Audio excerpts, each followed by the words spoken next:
বনি ইসরায়েলের এক যুবকের কিসসা, এক যুবকের কীর্তিকলাপের প্রয়োজনে একটা গাভীর দরকার হয়েছিল।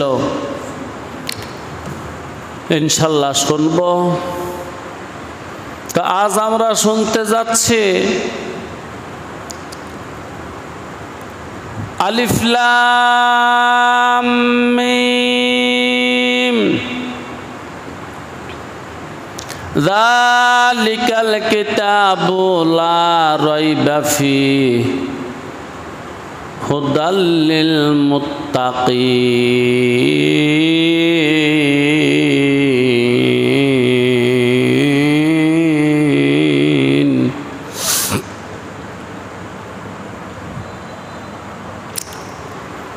আলিফ লাম মিম এর আসল তরজমা জনাবে মুহাম্মদুর রাসূলুল্লাহ সাল্লাল্লাহু আলাইহি ওয়াসাল্লাম বলেন নাই, তবে অনেক সাহাবারা অনেক তরজমা বলেছেন, অনেক তাবিঈরা অনেক তরজমা বলেছেন, অনেক তাবিঈরা অনেক তরজমা বলেছেন। দুনিয়ার প্রখ্যাত বিখ্যাত মুফাসসির যারা দুনিয়ার থেকে চলে গেছেন তারা অনেক ব্যাখ্যা অনেক তাফসীর করেছেন। তবে বুঝার একটা বিষয় হলো এগুলোকে তাফসীর বলে না। আলিফ লাম মিমের যত অর্থ বর্ণনা করা হয়েছে এগুলোকে তাবিল বলে। তাফসীর আর তাবিল এক নয়। কোরআনের যে আয়াতের ব্যাখ্যা ইয়াকিনি ওইটাকে বলা হয় তাফসীর। কোরআনের যে আয়াতের ব্যাখ্যা বা যেই শব্দের ব্যাখ্যা জন্যি ধারণামূলক ওইটাকে বলা হয় তাবিল। সমস্ত আলেমরা আলিফ লাম মিম সম্পর্কে যত কথা বলেছেন এগুলো তাফসীর নহে, এগুলা তাবিলুল কোরআন। কোরআনের তাবিল করেছে। যেমন তাবিল সমূহের মধ্য থেকে দু একটা তাবিল আপনাদেরকে শোনাই। আমি জীবনে অনেক তাবিল পড়েছি। আলিফ লাম মিম এর বহু তাবিল পড়েছি, অনেক তাবিল পড়েছি। আমার কাছে সবচেয়ে সুন্দর লেগেছে যে তাবিলটা কাজী বাইজবী রহমাতুল্লাহি আলাইহি তাফসীরে বাইজবীতে করেছেন। তাফসীরে বাইজবীতে বলা হয়েছে আলিফ লাম মিম এই বর্ণগুলোকে বলা হয় হরুফে মুকাত্তাআত, খণ্ড খণ্ড বর্ণ। একটা বর্ণ করে উচ্চারণ করতে হয়। আলিফ লাম মিম। কোরআনুল কারীমের 29 জায়গায় আল্লাহ রাব্বুল আলামিন এই অক্ষরগুলোকে ব্যবহার করেছেন। আরবি ভাষার বর্ণমালা 29। আল্লাহ রাব্বুল আলামিন বুঝাতে চেয়েছেন তোমরা যেই 29টি বর্ণ দিয়ে কথা বলো, যদি মনে করো কিতাব আসমান থেকে আসে নাই, লৌহে মাহফুজ থেকে আসে নাই, এই 29 বর্ণ দিয়ে এই কিতাবের মতন একটা কিতাব রচনা করে দেখায় দাও। 29টা এই বর্ণগুলোকে 29টা জায়গায় এনেছেন। কি একটা মিল খুঁজে বের করা হয়েছে, কি রহস্যময়। বর্ণের সংখ্যা 29, আর এই বর্ণগুলো কোরআনুল কারীমের 29 জায়গায় আনা হয়েছে।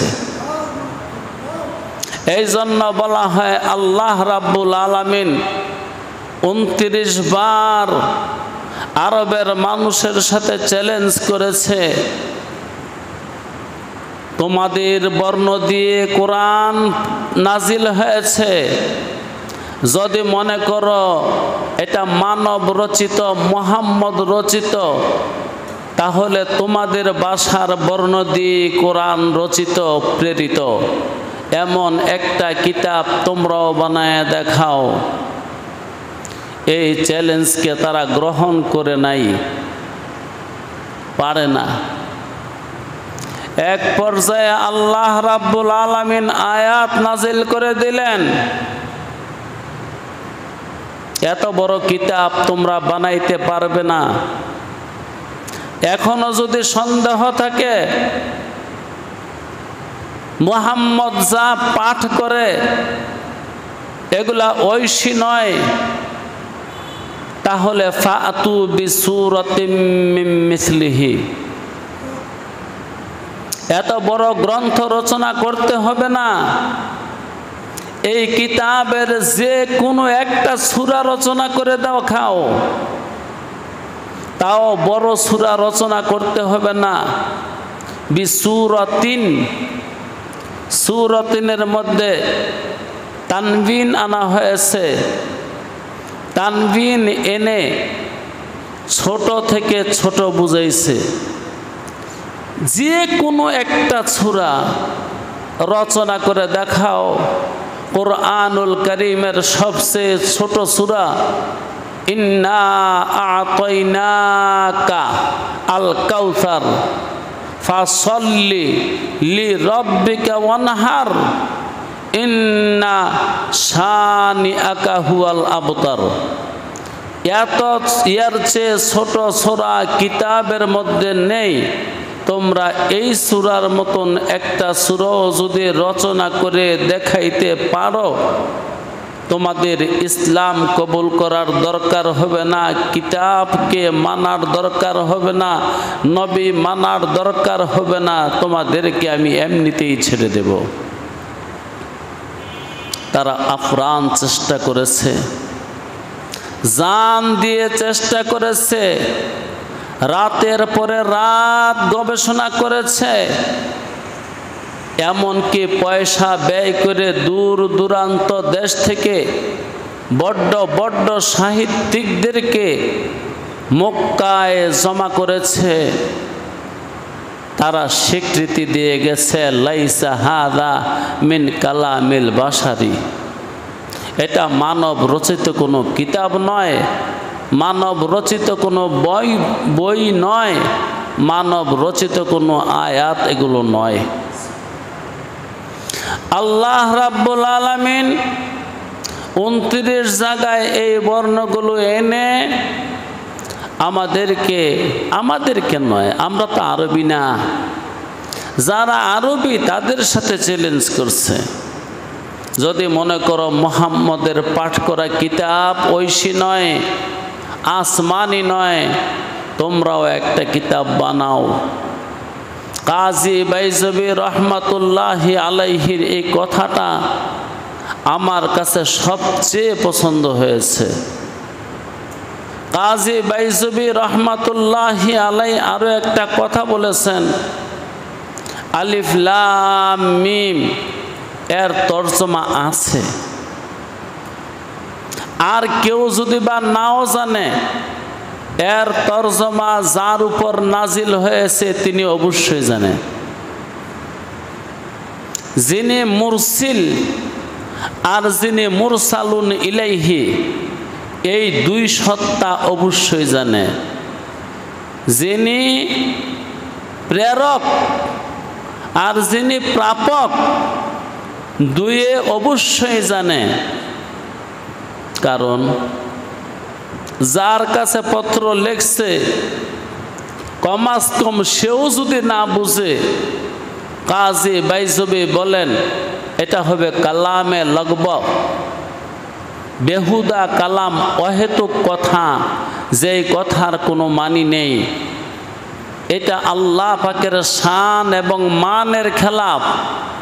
আল্লাহ কোনো সময় এমন কথা বলে না, বলতে পারে না যে কথার কোনো তর্জমা নাই, যে কথার কোনো অর্থ নাই। তাই আলিফ লাম মিমের তর্জমা আবশ্যক আছে। আর কেউ জানুক বা না জানুক, আল্লাহ জানেন এবং তার হাবিব আখির জামানার নবী মুহাম্মদুর রাসূলুল্লাহ সাল্লাল্লাহু আলাইহি ওয়াসাল্লাম দুইজনে অবশ্যই জানেন। এটা সিররুম মিন আসরারিল্লাহ। আল্লাহ পাকের জগতে অনেক কিছুই রহস্যময়, বেদ গোপন বিষয় আছে। সব কথা সবাইকে বলা যাবে না, সব কথা সব জায়গায় বলা যাবে না, সব কথা সব সময় বলা যাবে না। যেমন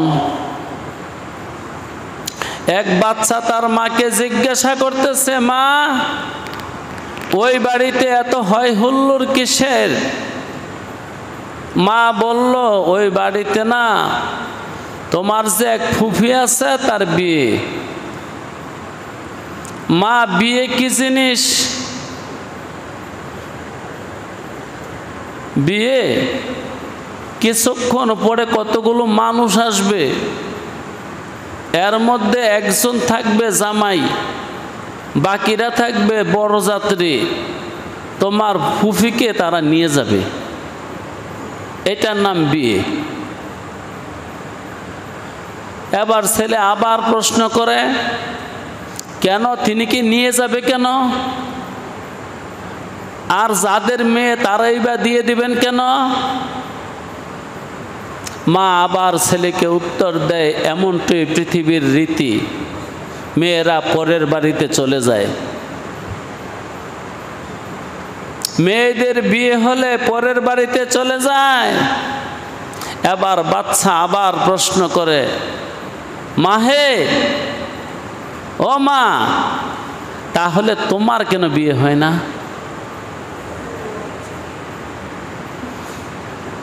তখন মা বলল, বাছাদন, আমার তো বিয়ে হয়েছে। কি বলো? আমি তো জানি না কোন দিন তোমার বিয়ে হলো। মা বলল, তোমার জন্মের আগে আমার বিয়ে হয়েছে। এবার বাচ্চার আরো প্রশ্ন, মা জন্ম কি? বাবা, তুমি আমার পেট থেকে হয়েছ। কি আজব কথা! আচ্ছা ঠিক আছে, তোমার বিয়ে হয়েছে? হ্যাঁ।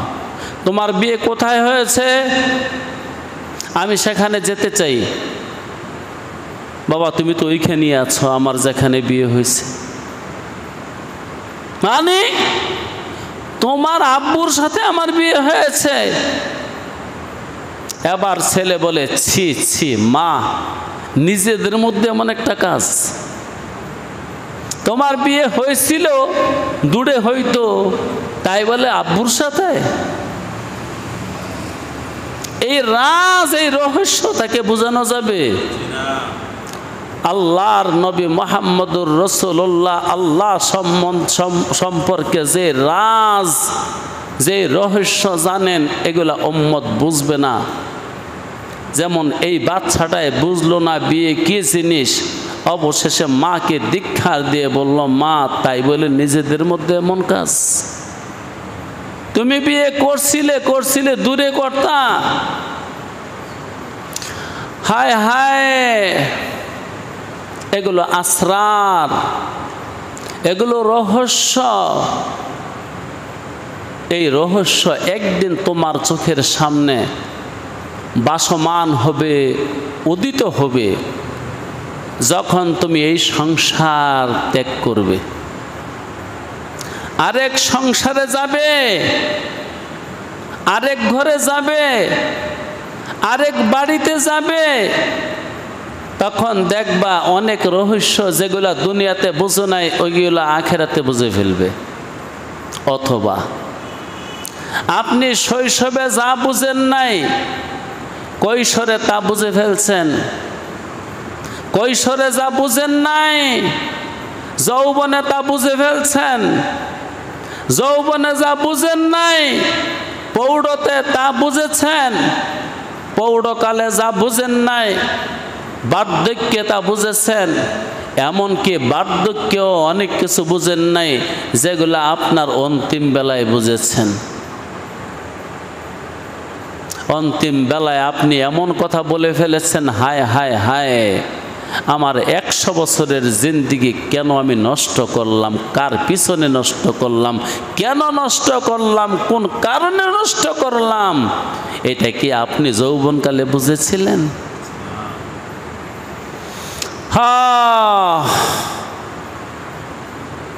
বাচ্চারা দেখবেন, আপনারা কি মনে করেন বাচ্চারা অপরাধ করে না?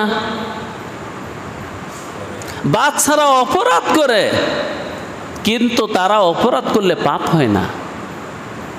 কেন পাপ হয় না? তাদের জ্ঞান পরিপূর্ণ হয়েছে না। নয়তো বাচ্চারা যেই পরিমাণ দুষ্টামি করে এই পরিমাণ দুষ্টামি কি আপনারা করেন? যেই পরিমাণ পাপ তারা করে, অন্যায় তারা করে, এই পরিমাণ অন্যায় কি আমি করি? বাচ্চা মসজিদে নিয়ে আসবেন, বুঝে না আপন, বুঝে না পর, বুঝে না নামাজ, বুঝে না কিছু, কাতারের সামনে দা হাঁটতেছে হাঁটতেছে, দৌড়াইতেছে, খেলতেছে, আওয়াজ করতেছে। কি দুষ্টামি করলো না? অন্যায় করে নাই, অপরাধ করেছে, কিন্তু মালিক দয়াময় হিসাবে তাদের শিশুকালের এই অন্যায়গুলোকে পাপ হিসাবে গণ্য করে না।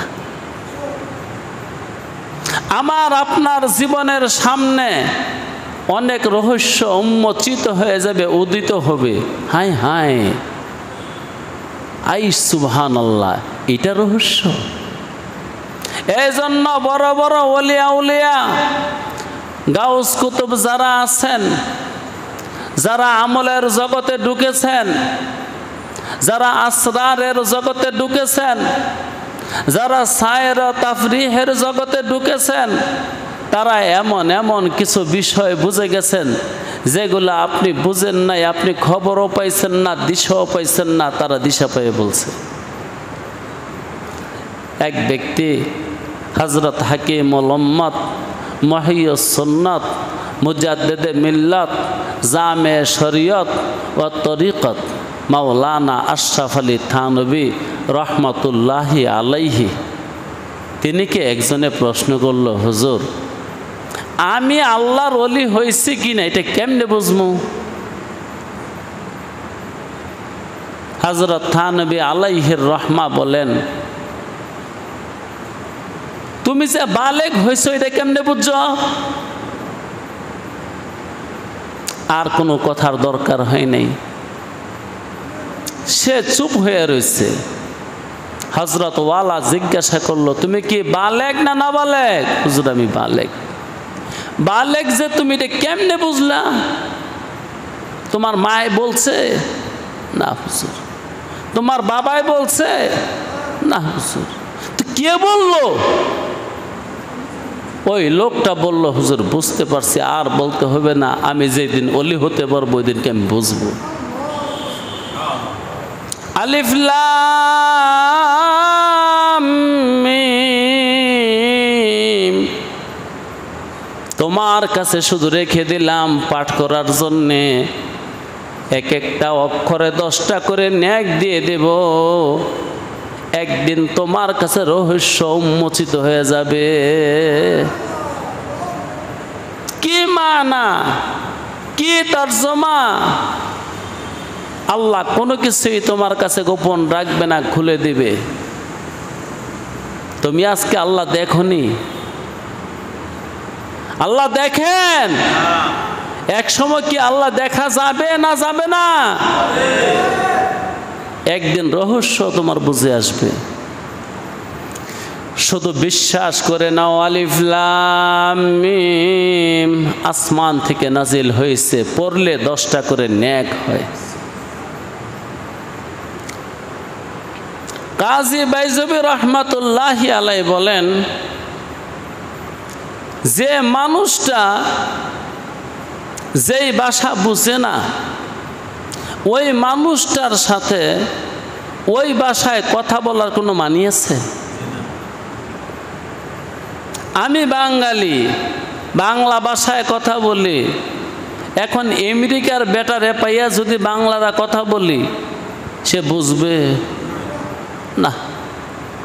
অতএব তার সাথে কথা বলা যেই কথা, আমার সময় নষ্ট করা একই কথা, আর তাকে পাগল বানানো একই কথা।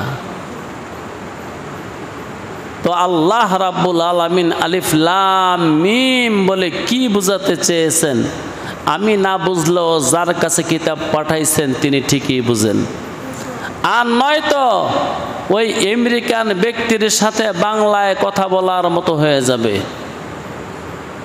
ইরানের মানুষের সাথে বাংলায় কথা বলার মতো হয়ে যাবে, আরবের মানুষের সাথে বাংলায় কথা বলার মতো হয়ে যাবে। অথবা আপনারা যারা আরবি জানেন না, আপনাদের সাথে আরবি বললে যেই দশা হবে সেই দশা হয়ে যাবে। আল্লাহ কোনো সময় অহেতুক কাজ করেন না। আল্লাহ হাকিম, ফাআলুল হাকিম, লা ইয়াখলু আনিল হিকমতে। হাকিমের কোনো কাজ রহস্য মুক্ত নয়। তিনি যা করেন সব কিছুর মাঝে একটি করে রহস্য আছে, 2টি করে রহস্য আছে, এমনকি রহস্যে ভরা আছে। একজন আলেম বলেছেন, আল্লাহ যে 14টা, আরেক আজব কথা। আজব কথাটা কি? আরবি বর্ণ 29টা, মতান্তরে 28টা। অনেকের মত আলিফ কোনো বর্ণ নহে, যেহেতু আলিফে কোনো হরকত কবুল করে না। হরকত কবুল করলে তার নাম আলিফ থাকে না, তার নাম হামজা হয়ে যায়। আর হামজা নামে একটা বর্ণ আছেই। আলিফকে বাদ দিলে আরবি বর্ণের সংখ্যা দাঁড়ায় মাত্র 28। আল্লাহ রাব্বুল আলামিন 28টা বর্ণের অর্ধেক আনছে, বেশি আনছে না। আলিফ লাম মিম কাফ হা আইন সদ যত জায়গায় আনছে খুঁজলে দেখবেন 28টা বর্ণের অর্ধেকগুলো আনছে। এটা আরেক আজব বিষয়। কাজী বাইজবী রহমাতুল্লাহি আলাইহিকে জিজ্ঞাসা করা হয়েছিল, হযরত, আল্লাহ কোন রহস্যে অর্ধেক বর্ণ আনলো আর অর্ধেকগুলো আনলো না? কি রহস্য? কাজী বাইজবী রহমাতুল্লাহি আলাইহি উত্তর দিয়েছিলেন, আমি তালাশ করে দেখছি, যেই বর্ণগুলো আনে নাই ওই বর্ণ আরবি ভাষায় ব্যবহার হয়েছে কম, যেই বর্ণগুলো আনছে ওই বর্ণগুলো আরবি ভাষায় ব্যবহার হয়েছে বেশি। কিছু বুঝতে পারছেন? যেই বর্ণগুলো আনে নাই ওই বর্ণের ব্যবহার আরবি ভাষায় কম হয়েছে, যে বর্ণগুলো আনছেন ওই বর্ণগুলো আরবি ভাষায় ব্যবহার বেশি হয়েছে। আরেক বুজুর্গ বলেছেন, আমি সবগুলা বর্ণ, যে 14টা বর্ণ আনছে, এই 14টা বর্ণকে একত্র করলে সুন্দর একটা জুমলা হয়, সুন্দর একটা বাক্য হয়। সে বাক্যটা হলো নাসসুন হাকিমুন কাতিউন লাহু সিররুন। নাসসুন হাকিমুন কাতিউন লাহু সিররুন। আলিফ বা তাসা থেকে ইয়া পর্যন্ত যতগুলা বর্ণ আছে ওইখান থেকে আল্লাহ রাব্বুল আলামিন 14টা বর্ণ আনছেন। নুন, সদ, হা, কাফ, ইয়া, মিম, কফ, আলিফ, ত, আইন, লাম, হা, সিন, র। আল্লাহু আকবার। আরেকটা কথা শোনেন, এই বর্ণগুলো আল্লাহ রাব্বুল আলামিন 42 বার ব্যবহার করেছেন। 29 জায়গায় 42 বার ব্যবহার করেছেন। 29টা জায়গায় আনছেন, 29টা সূরার শুরুতে আনছেন। কয়বার? কয়টা বর্ণ? কয়বার? 42 বার। তো এটার একটা জুমলা হয় নসসুন হাকিমুন কাতিউন লাহু সিররুন। এর তরজমা হলো প্রাজ্ঞ সত্তার পক্ষ থেকে অকাট্য বাণী, যাতে তার কোনো গোপন বেদ রয়েছে। নসসুন হাকিমুন কাতিউন লাহু সিররুন, এর তরজমা হলো প্রাজ্ঞ সত্তার পক্ষ থেকে অকাট্য বাণী, যাতে তার কোনো গোপন বেদ রহস্য রয়েছে, যাতে তার কোনো গোপন বেদ রহস্য রয়েছে, রহস্য গোপন রয়েছে, বেদ রয়েছে। আহারে, আরে মানুষ, তোর জীবনের অনেক রহস্য আছে, আজও বুঝি কারো কাছে বলিস নেই। আপনাদের না থাকতে পারে, আমার আছে। এমন কিছু কথা আছে আমার জীবনে আমি দেখছি, শুনছি বা করছি, কিন্তু আজও কারোর সাথে বলি নেই।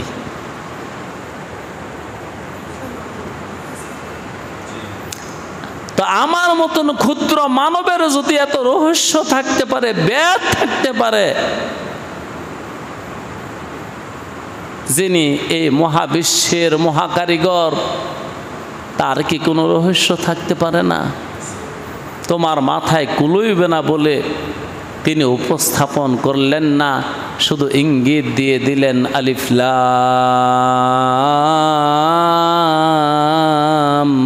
মিম। আল্লাহু আকবার। নসসুন হাকিমুন কাতিউন লাহু সিররুন, প্রাজ্ঞ সত্তার পক্ষ থেকে অকাট্য বাণী, যাতে তার কোনো গোপন বেদ রয়েছে, যাতে তার কোনো গোপন বেদ রয়েছে। এটা তো হাদিস শরীফেও আছে। কুনতু কানজান মুখফিয়ান, আমি স্রষ্টা তো একদিন গুপ্তরত্ন ছিলাম, আমি স্রষ্টা একদিন গোপন ছিলাম, পরে জাহের হইছি। বাতিনেও আমি, জাহিরেও আমি। তো বলতেছিলাম, একদিন আপনার সাথে, আপনার সামনে উন্মোচিত হয়ে যাবে এগুলোর রহস্য কি। তবে রহস্য বর্ণনা করতে করতে করতে করতে আলেমরা অনেকেই বলেছেন, যেমন কেউ তো বলেছেন আলিফ লাম মিম, আলিফের তরজমা হলো আল্লাহ, লামের তরজমা হলো জিবরাইল, মিমের তরজমা হলো মুহাম্মাদুর রাসূলুল্লাহ।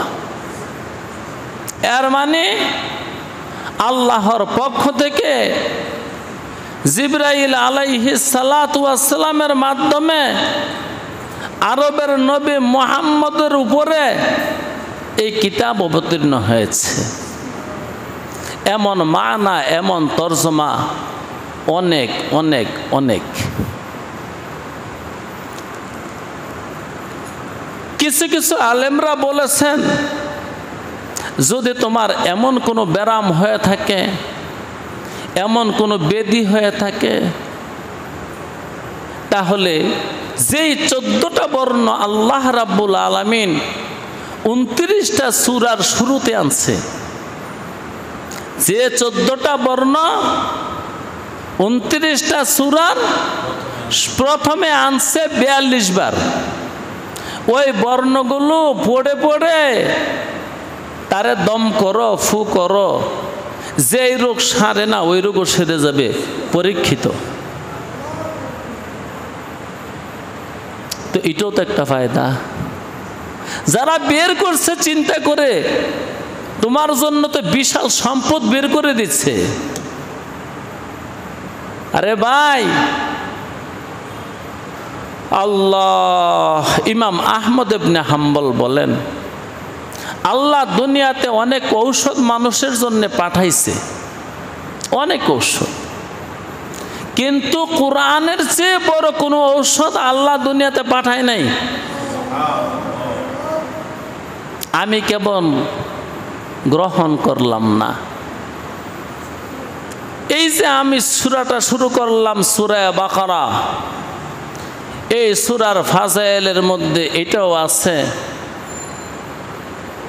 যেই ঘরে এই সূরাটা তেলাওয়াত করা হয় ওই ঘরে শয়তান প্রবেশ করে না, ওই ঘরে জিন্নাত প্রবেশ করে না। এবং এই সূরাটা পড়ে যদি কোনো পাগলের উপর দম করা হয় তাহলে যত বড় মস্ত পাগল হোক সে সুস্থ হয়ে যায়। তো ইমাম আহমদ ইবনে হাম্বল যে বললেন, আল্লাহ দুনিয়াতে মানুষের জন্যে অনেক শেফা, অনেক ঔষধ, অনেক নিরাময় অবতীর্ণ করেছেন, কিন্তু কোরআনের চেয়ে বড় কোনো শেফা আর নিরাময় তিনি অবতীর্ণ করেন নাই। এটা মালিক নিজেও বলেছেন, ওয়ানুনাজ্জিলু মিনাল কুরআন মা হুয়া শিফা ওয়া রাহমাতাল লিল আলামিন।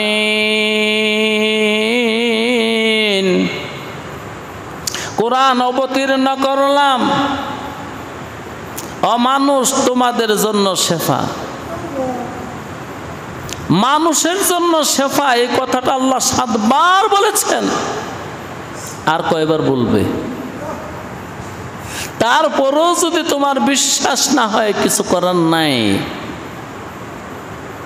তারপরেও যদি আমালে কোরআনিকে তুমি গ্রহণ না করো, এটা তোমার একান্ত ব্যক্তিগত ব্যাপার। 7 বার বলেছেন শেফা, শেফা, শেফা, শেফা, শেফা। তোর দেহের রোগ সারবে, তোর আত্মার রোগ সারবে, তোর দিলের রোগ সারবে, মনের রোগ সারবে, তোর দিমাগের রোগ সারবে। তোর সমস্ত বেদি বেরামের জন্য কোরআন শেফা। এখানে একটা রহস্য শোনেন, ওয়ানুনাজ্জিলু মিনাল কুরআন মা হুয়া শিফা। শেফার ক্ষেত্রে বিশেষভাবে কাউকে বলে নাই। সে মুসলিম হতেও পারে, মুসলিম নাও হতে পারে, সে আস্তিক হতে পারে, নাস্তিক হতে পারে, যে কেহ হোক, কোরআনের চিকিৎসা যদি গ্রহণ করে সে সুস্থ হয়ে যাবে। একটু পরে আল্লাহ বলেন, হুদাল্লিন ওয়া রাহমাতাল লিল মুমিনিন। আর কোরআন মুমিনের জন্য রহমত, কাফেরের জন্য রহমত নয়, বেঈমানের জন্য রহমত নয়, নাস্তিকের জন্য রহমত নয়। রহমত কেবল মুমিনের জন্য, আর শেফা সবার জন্য। সে আল্লাহকে মানক না মানক, আল্লাহ বিশ্বাস করুক না করুক, মুহাম্মদুর রাসূলুল্লাহকে নবী মানক না মানক, কোরআনকে ঐশী মানক না মানক, সূরা ফাতিহা সকল রোগের ঔষধ, এটা সবার জন্যে, মানলেও না মানলেও। কারণ ওই যে একদল সাহাবারা যুদ্ধ করে বাড়িতে যায়, ইহুদিরা গিয়ে বলছিল না, তোমাদের মধ্যে বৌদ্ধ আছে, ওজা আছে, জারফুক জানো? এক মুসলমান সাহাবী বলল, হ্যাঁ জানি। কি সমস্যা? সমস্যা হলো আমাদের গ্রামের যিনি প্রধান তিনিকে সাপে কাটছে, অজ্ঞান হয়ে পড়ে আছে, তো আমাকে নিয়ে যান। তো চলো। তো এমনি কি আর যাবো নাকি? তো কেমনে যাইবা? রিক্সা লাগবো না বিমান লাগবো? আরে মিয়া, রিক্সা বিমান কি ওই সময় আছে নাকি? পয়সা লাগবো। সাহাবা কি বললেন? কি লাগবো? পয়সা লাগবো। কত? কি দিবা? নগদ পয়সা দিবা না মাল দিবা? কোন নগদ পয়সা যদি না থাকে তো মাল দাও। কি পরিমাণ? 300 বকরি দিবা। আমার জারফুকে যদি তোমার রোগী সুস্থ হয় তো 300 বকরি দিবা। দিবানি? কহ দিব। গেছেন ওই সাহাবা সূরা ফাতিহা পড়ে একবার ফু দিচ্ছেন, লোকটা একটু নাড়াতা উঠল। দ্বিতীয়বার পড়ে ফু দিচ্ছেন, চক্ষু মেলে তাকালো। তৃতীয়বার পরে ফু দিচ্ছেন, সে উঠে বসে গেল। এবার দাও, তোমাদের লোক তো সুস্থ হয়েছে, আমার বিনিময়ে দাও, উজরত দাও। এতগুলো ছাগল টেনে নিয়ে আসলো। তাদের কমান্ডার কয়, কি করতে আনছো এগুলা? খামু। কস কি এগুলা হালাল না হারাম? কয় তো একটা কতই, চলো মদিনায় লইয়া যায়, যদি হালাল হয় তো খামু, নয়তো ফেরত না দিয়ে যামু। মদিনায় নিয়ে গেছে। রসুলের দরবারে গিয়া বলল, রসুল যুদ্ধ করে আইসা গেছি। রসুল বললেন, মারহাবা মারহাবা। রসুল মারহাবা পরে একটা মাসালা গন। কি মাসালা রে? এক সাপে কাটা রুগীরে যাইরা দিচ্ছি, সুস্থ হয়ে গেছে, 300 ছাগল আনছি। এগুলো কি জায়েজ না না জায়েজ? রাসূলুল্লাহ কয়, আরে এতগুলো ছাগল খাইলি আমার লাগে একটু মায়াও লাগলো না? একটু মাংসই রাখতি।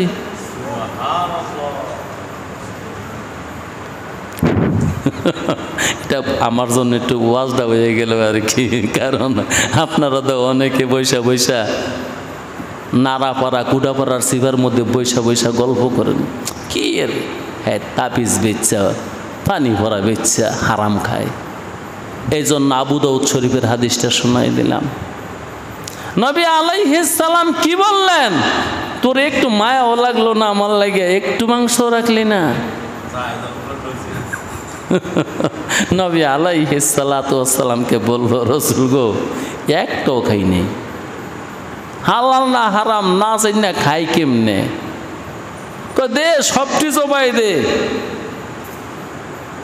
সবাই রে দাওয়াত দে। রাসূলুল্লাহ নিচেও খেয়েছেন, সবাই খেয়েছেন। হালাল না হারাম? কোরআনের চিকিৎসা করে পয়সা আনা হালাল না হারাম? দলিল দিয়ে দিচ্ছি, আবু দাউদ শরীফের হাদিস।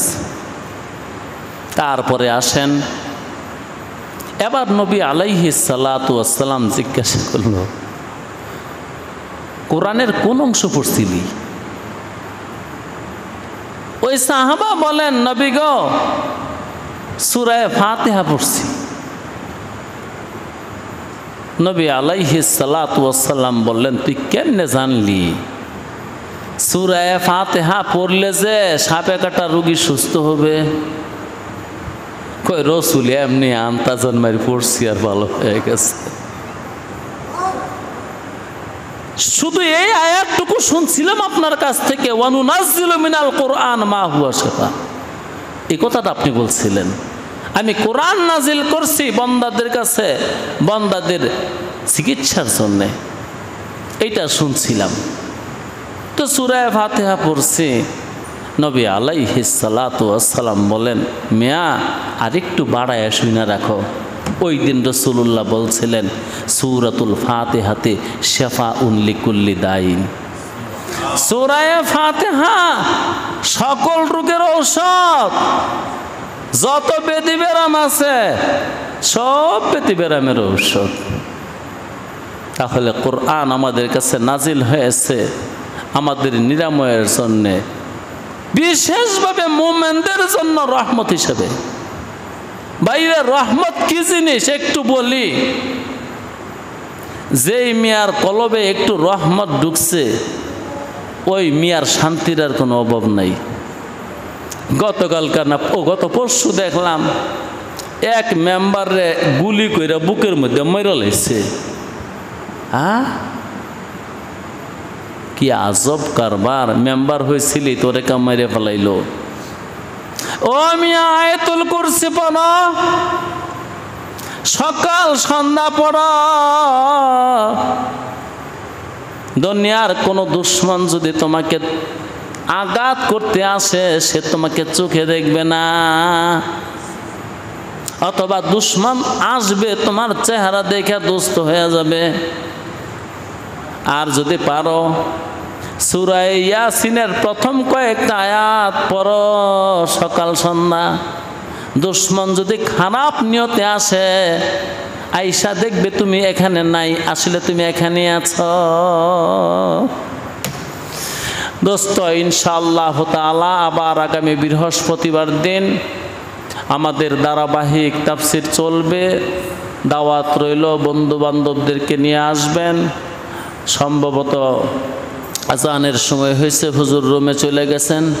হুজুর যখন রুমে গেছেন আসলে টাইম হয়ে গেছে। ওয়া আখিরি দাওয়ানা আনিল হামদুলিল্লাহি রাব্বিল আলামিন।